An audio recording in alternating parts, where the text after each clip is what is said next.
Well, welcome back to the live desk. Let's just update you in that breaking news. We were bringing you that the boss of Coutt, the private bank at the heart of the Nigel Farage banking issue, has resigned with immediate effect by mutual consent, he said, with the admission, he said, that he bears ultimate responsibility for the handling of the former UKIP leader's account. That's the statement that's been issued by Coutt. Yeah, and Peter Flevel said he was exceptionally proud of his 7 years at Coutt, but said that in the handling of Nigel Farage's case, we have fallen below the bank's high standards of personal service. As CEO of Coutt, it is right that I bear ultimate responsibility for this, which is why I am stepping down.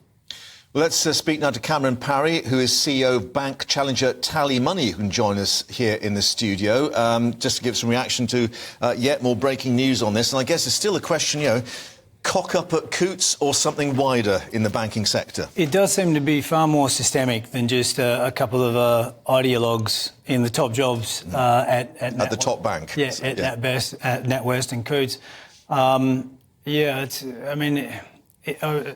It's like there's a disconnect with who they think their customers are. I mean, Coutt is a particularly exclusive, actually, not inclusive financial institution. A private bank that was at one time. Yeah. And I find it supremely arrogant of people that, a bank like Coutt is over 300 years old. NatWest has taken 5 decades to become what it is, and obviously there's some acquisitions along the way. But, just because you're at that top role doesn't give you a right to start pushing forth all your views on society and cultural issues and all this as though you're morally superior to everybody else and that your views are just infallible. That's the kind of systemic sort of thing that seems to be in there. And so has this been an accident waiting to happen then? In other words? Yeah, and it's not just a NatWest and Coutt. Yeah. There's obviously, as I'm sure you guys would have reported, there's a lot of other mainstream banks that have been closing accounts on people who aren't suspected of financial crime. I mean, we have very tight regulations so that people can trust the banking system, and there are things where you do have to block somebody's account or you do have to close somebody's account. And in certain circumstances, you can't inform them of that, which is for very good reason. But around, deplatforming people, making someone a second-class citizen so they can't really exist in a normal way in society because they have a different view to you, that is supremely arrogant. Yeah, I mean, there are some dissenters out there saying this is about one man with quite a bit of money and his bank, and they're accusing him of whipping up a populist storm.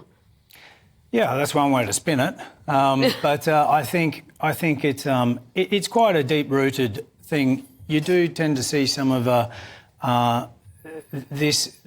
the will being imposed on us through various establishments. And, banks are an establishment that's there to really serve the public.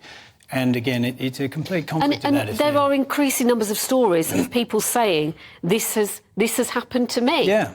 Not just at NatWest or at Coutt, but elsewhere. So, well, that's right. I mean, Nigel Farage being Nigel Farage has got a lot more attention around it, but that's a good thing because if it exposes this going on, then this is an attack on freedom of speech. But is it also the way that the bank or the banks have handled the issue? Because we now got the Information Commissioner's Office saying it's examining whether Dame Alison at the NatWest breached or constituted a serious data breach in talking about it to a business correspondent and going through details that should remain confidential, and therefore that perhaps hubris and arrogance is also being drawn into the equation. Yeah, absolutely. I think it is it does reflect the hubris of some of these people. Again, that they take a position and use the means of something they've inherited. I mean, they've done well in their career to get to those posts, but they didn't build the bank. They didn't build, NatWest 19 million customers. And then to think you're the moral arbiter to push your views on to everybody. Sorry to interrupt. Is that something within the banking sector, that you get this sort of bunker mentality? You're not part of the real world. Without yeah, I mean, we don't have that at TallyMoney. Exactly. The opposite of that. We don't care who you are as long as you're not breaking the law. Please go forward and be productive in society. So it certainly seems so, and evidenced by so many cases in so many mainstream banks where this kind of behaviour is rife, and it is. It's not just one or two people. I mean, Alison Rose, she would have PR communications around her. the Wealth Reputational Risk Committee over at Coutt. I mean, that's a committee of people that are sitting in the room going through only negative articles about somebody without substantiation and then making a call on them. I mean, there is a suggestion that she could get a payoff running into, a few million. Her basic salary is $1 million. Is that fair that she could walk away? I heard it could be $5 million, which was her last year's salary with bonuses, which I suppose as taxpayers we're footing $2 million of that, I guess, owning 40% of the company. Is that fair then? That No, she could absolutely. walk away with that much? Well, look, it depends. I think NatWest, obviously they're not against a bit of self-harm, but they should not be determining what her remuneration or payout is until they get to the end of an investigation and have a look at all the evidence. On due process. There are contractual issues. Obviously, she's contracted as an employee of the bank, and so she'll have rights, and so she should. But at the same time, you want to get all the facts out first. Yeah.